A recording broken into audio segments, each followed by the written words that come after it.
your emotions are.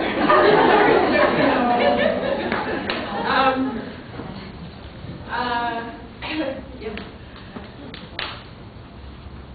And I think that has to do, and I have to pay homage and respect to the women who have fought so that women like me and that my daughter will be able to come into our community as strong.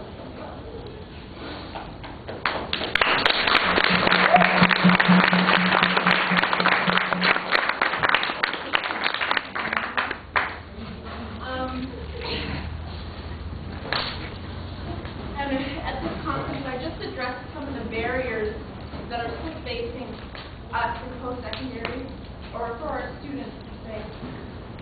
And I'm not talking about external, because we'll always have the racism, we'll always have these external things, but what we can do for ourselves and for our own people. And when I think about how much support that I have received,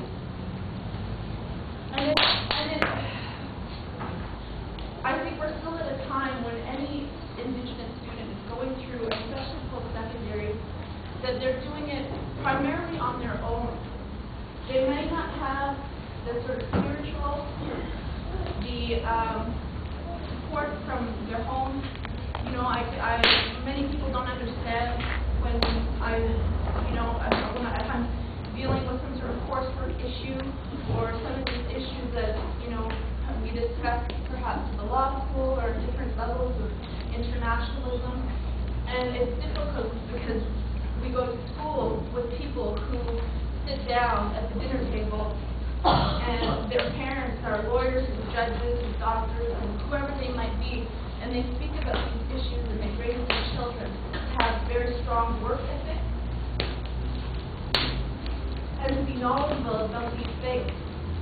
And so when we come into this world, we're not at the same level, and we have to struggle, and we don't always have the support. And so one of the things that we can all do for our Indigenous children is to encourage reading. And I know it might be something very, very small, but everybody can do this. Everybody can do this because I wasn't raised, I'm not saying that my family was illiterate, but I never saw any of my family reading, sitting down and reading, and very rarely would they read to me. And anybody who I know, and you can think, I'm sure, today in your lives, anybody who you know that is intelligent and is successful, you know that they're a well-reader. Because you can ask them, and they'll say, what did you read in your childhood? And they'll say, oh, The Lord of the Rings, The Hobbit, whatever they might say, Nancy Drew, who knows. But they're reading, and that is something that's so key. Because then you get into school later on, and you need to be able to read, you need to be able to write. We're in a society that really values that.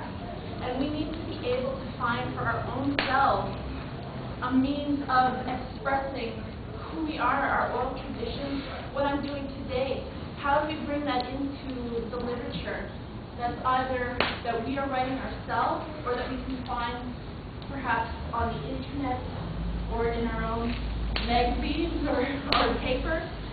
We need to be able to voice who we are because we're not always in a setting like this.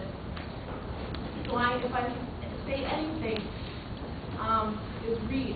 Read to your children. Have them read. I'm reading to my 8-month-old, and it's not too early. And so that's one thing that I just say, if you can do that, I think we'll be a better society in 10 years. Just learn how to